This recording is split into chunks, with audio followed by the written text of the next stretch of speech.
नमस्कार दोस्तों, कैसे हैं आप। एक बार फिर से स्वागत है आपका हैशटैग आशु सर में। मैं आपका दोस्त आशुतोष वैष्णव आज द्वितीय चैप्टर लेके आया हूँ जिसका नाम है सुखस्य मूलम धर्मः धर्मस्य मूलम अर्थः। ये जो चैप्टर दिया है एनसीईआरटी ने, इसके पीछे का रीजन ये है कि ये चैप्टर पढ़ने के बाद में आपको क्या चीज समझ में आनी चाहिए, फाइनेंशियल लिटरेसी आपको समझ में आनी चाहिए।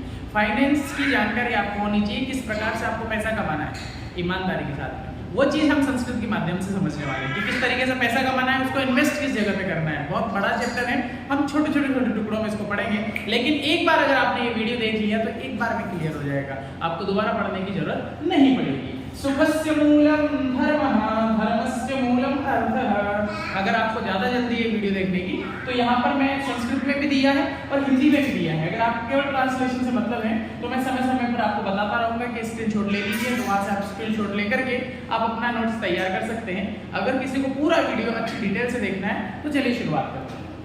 भारतीय धर्मशास्त्रेषु, भारतीय धर्मशास्त्रों में जो हमारे पुराण है, उपनिषद है, वेदांत है, अनेका सुक्तया, उनमें बहुत सारे श्लोक, बहुत सारे मंत्र, बहुत सारी शुक्तियां दी गई हैं। या मानव जीवनस्य, जो मानव के जीवन के लिए यथार्थ तत्व प्रतिपादनम, यथार्थ या जीवन के जो वास्तविक है कि ये लाइफस्टाइल जीने का असली सूत्र है, असली नियम है, इस तरीके से आप जियोगे तो बहुत आगे जाओगे। जो यथार्थ तत्व है उनका प्रतिपादन किया गया है। उनमें से एक प्रसिद्ध सूत्र किसने लिखा है? आदरणीय कौटिल्य जी। कौटिल्य कौन है? ये वही कौटिल्य है चाणक्य चंद्रगुप्त वाले, चाणक्य, उसी का नाम कौटिल्य है। और मित्रों, आपको जानकर ये प्रसन्नता होगी, ये खुशी होगी कि संस्कृत भाषा में इस दुनिया की पहली इकोनॉमी की बुक अर्थशास्त्र कौटिल्य द्वारा संस्कृत भाषा में लिखी गई थी। आज से लगभग 500-600 साल पहले ये किताब लिखी गई थी। चलिए, भारतीय धर्मशास्त्रों में, अच्छा, अर्थशास्त्र में है सुखस्य मूलः धर्मः धर्मस्य मूलः अर्थः। भारतीय धर्मशास्त्रों में ऐसी अनेक शुक्तियां, अच्छी बातें हैं जो मानव जीवन के वास्तविक तत्वों का प्रतिपादन करती हैं। उन्हीं में से एक प्रसिद्ध सूत्र वाक्य कौटिल्य अर्थशास्त्र में है, सुख की जड़ धर्म है, धर्म की जड़ धन है। चलिए स्क्रीनशॉट लीजिए, आगे बढ़ते हैं। देखिए यहाँ पे अस्य आशय क्या, इस जो लाइन है इसका मतलब क्या है, इसका आशय क्या है? यत वास्तविक सुखस्य आधारः धर्मः। अगर आपको असली सुख चाहिए मित्रों तो आपको धर्म का पालन करना ही पड़ेगा। और धर्म पालनस्य च आधारः अर्थः, और धर्म पालन वही कर सकता है जिसका पेट भरा हुआ होगा। यानी अगर आपके पास में पर्याप्त मात्रा में पैसा है तो आप दान कर सकते हैं, पुण्य कर सकते हैं, सेवा कर सकते हैं, तीर्थ की यात्रा कर सकते हैं, धार्मिक यात्रा कर सकते हैं। लेकिन अगर आपके पास पैसा नहीं तो इनमें से आप कोई भी काम नहीं कर सकते। इसीलिए सुख का आधार धर्म है, परंतु धर्म का आधार अर्थ है, पैसा है। अर्थ का मतलब होगा पैसा। इत्युक्ते धनम यत् सर्वविधस्य आजीविका व्यवहारस्य प्रमुख साधनम। अर्थात जो अर्थ है, पैसा है, वो हमारी आजीविका चलाने के लिए, हमारी लाइफस्टाइल चलाने के लिए, हमारे रोज का जो व्यवहार है वो करने के लिए पैसा बहुत ही आवश्यक है। ये बात इसमें कही गई है। देखिए स्क्रीनशॉट ले लीजिए। सभी प्रकार की आजीविका और व्यवहार का मुख्य साधन क्या है? आपका पैसा है, अर्थ है। चलिए आगे बढ़ते हैं। यहाँ लिखा है जीवने धर्मः अर्थः सुखम् इत्येषां त्रयाणां परस्पर संबंधः अविच्छिन्नः अस्ति। अविच्छिन्न तीन चीजें, धर्म, अर्थ और सुख। धर्म, अर्थ और सुख, देखो तीन चीजें आपस में मिली हुई है। धर्म अगर आपके पास में है तो सुख आपके पास में आ जाएगा। अगर आपके पास में अर्थ है, पैसा है, तो धर्म आपको ऑटोमेटिक। जो बड़े बड़े लोग होते हैं, वो अभी अंबानी जी को आप देखिए, जब उनकी शादी हुई थी तो उसमें कितनी बड़ी उन्होंने श्रीनाथ जी की मूर्ति बनाई थी। और 5G जब नेट इंडिया में आया था तो सबसे पहले श्रीनाथ द्वारा, राजसमंद में है, वहां पर सबसे पहले उन्होंने लॉन्च किया था। तो धार्मिक व्यक्ति है, पैसे वाला है, क्योंकि अगर आपके पास पैसा आएगा तो धार्मिक आप खुद ब खुद बनने लग जाओगे। चलिए, यह जन, जो व्यक्ति, देखो जीवन में धर्म, अर्थ, सुख, इन तीनों का परस्पर आपस में बहुत ही ज्यादा संबंध है। जो व्यक्ति के पास पैसा नहीं है वो धार्मिक नहीं हो सकता है, जो व्यक्ति धार्मिक नहीं हो सकता वो सुखी नहीं हो सकता है। चलिए देखिए, यह जन, जो व्यक्ति न्यायपूर्वकम अर्थ उपार्जनम, जो व्यक्ति न्यायपूर्वक तरीके से अर्थ का उपार्जन करता है, पैसे कमाता है, ईमानदारी के साथ में जो पैसा कमाता है मित्रों, धर्म पालनम कर्तुम समर्थ भवति। जो ईमानदारी से पैसा कमाएगा वही धार्मिक रहेगा या वही धर्म का पालन भी करेगा। धर्म पालनेन न दीर्घकालिकः सुखम लभ्यते, और धर्म पालनेन धर्म पालन के द्वारा ही उसको दीर्घ काल का सुख मिलेगा। अगर आपने बेईमानी से चोरी करके, बेईमानी करके, एक दूसरे की टांग खिंचाई करके अगर आपने पैसा कमा लिया है मित्रों, ज्यादा दिन रुकने वाला नहीं। लेकिन अगर आपने ईमानदारी के साथ में, सद्व्यवहार के साथ में, दान पुण्य करते हुए अगर आपने पैसा कमाया है तो वो लंबे टाइम तक रुकने वाला है। ईमानदारी का पैसा कभी जाता नहीं है और बेईमानी का पैसा रुकता नहीं है। वेरी गुड, चलिए इसका स्क्रीनशॉट ले लीजिए, आगे बढ़ते। सामान्य जीवन में जो चीजें जैसे अन्न, भोजन हम करते हैं, अगर हम बहुत बड़ी होटल में खाना खाने जाना चाहते हैं तो हमारे पास में पैसा होना चाहिए मित्रों। अगर हम बहुत अच्छे ब्रांड के कपड़े पहनना चाहते हैं तो हमारे पास में पैसा होना चाहिए।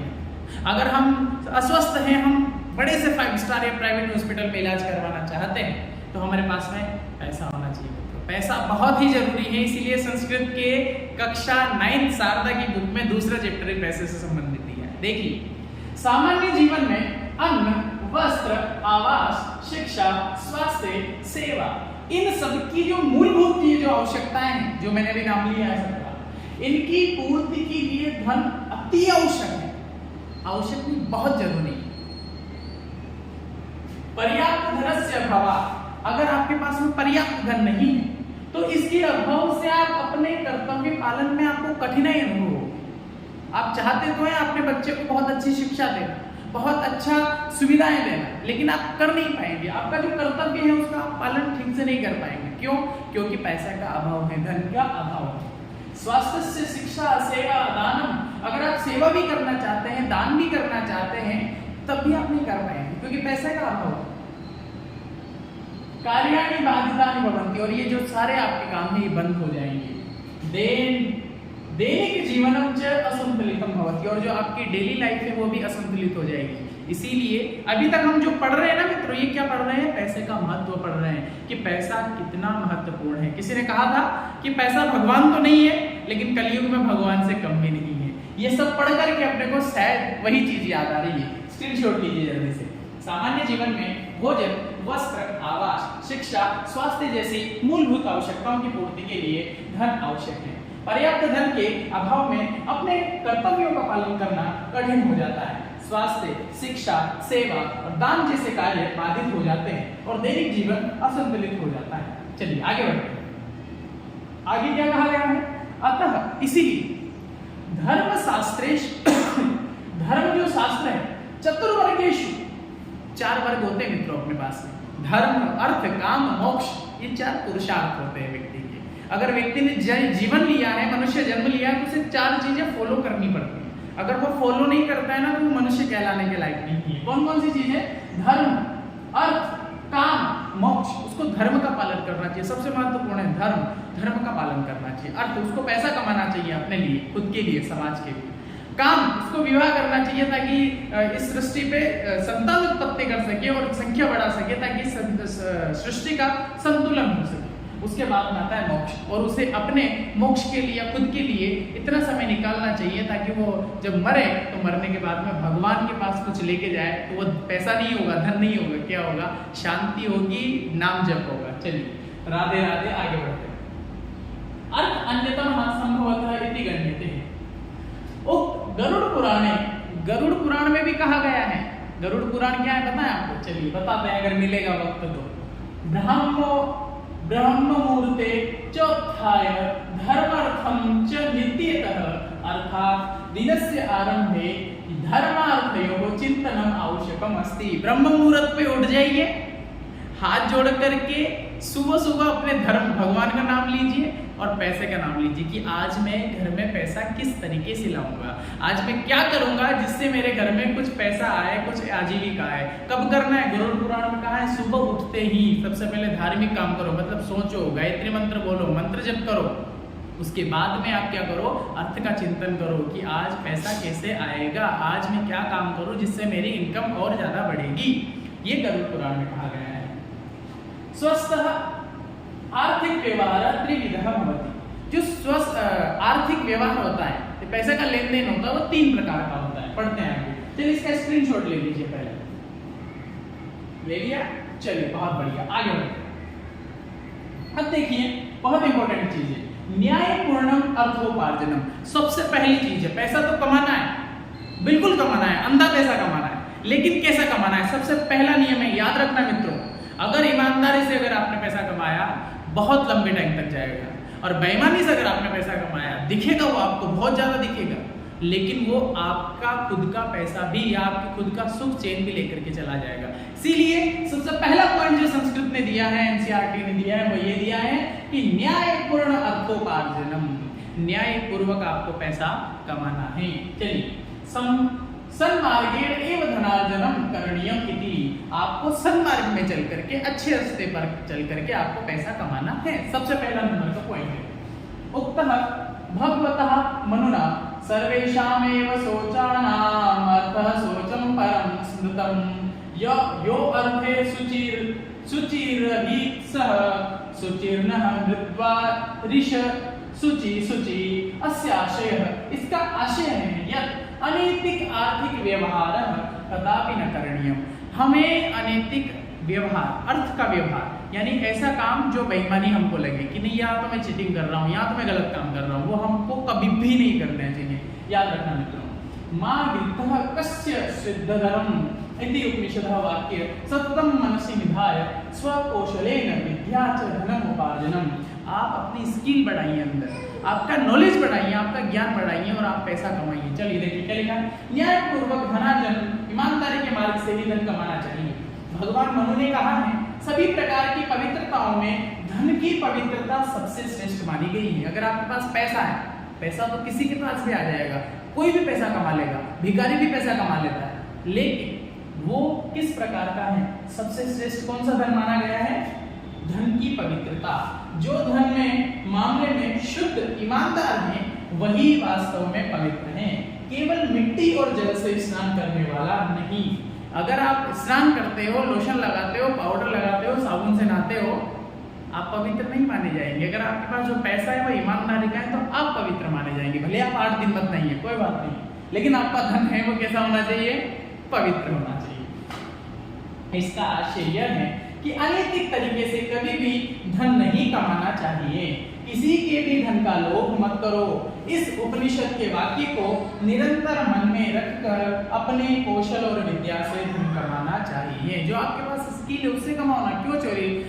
इतना दिमाग लगाते लोग बात गलत काम करने में, पैसा दूसरे की जेब काटने में, उतना अगर वो अपनी स्किल को बढ़ाने में लगाते हैं, कोई दूसरा ऐसा काम ढूंढ ले जिससे समाज की भलाई हो सके, तो उनके पास इतना पैसा आएगा आप कल्पना भी नहीं कर सकते। मित्रों, आपसे भी निवेदन ये करूंगा कि पैसा आपको कमाना है, लेकिन पूरी ईमानदारी के साथ कमाना। ये संस्कृत का चैप्टर हमें यही सिखा रहा है। पहला टॉपिक क्या था? न्यायपूर्वक अर्थोपार्जनम। चलिए आगे बढ़ते हैं।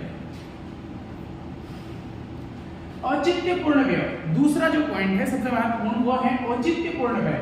पैसा तो कमा लिया, पैसा तो कोई भी कमा लेता है मित्रों। अगर एक YouTube पे वीडियो डाला, वायरल हो गया, तो पैसा तो खूब आएगा। जो आपके IITN बाबा हैं, जो आपके मोनालिसा हैं, इन्होंने पैसा खूब कमाया है, लेकिन कहाँ गया? धीरे धीरे धीरे चला गया। क्यों चला गया? क्योंकि औचित्यपूर्ण व्यय नहीं था उनके पास में, खर्च करने का तरीका नहीं आता है उनको। औचित्यपूर्ण व्यय, आवश्यकता अनुसार ही खर्च करना चाहिए, आवश्यकता अनुसार व्यय करणीय। ये व्यय स्वास्थ्य लाभ विद्यार्जनम आत्मसुरक्षा वा भवेत् स व्यय अवश्यम करणीयम।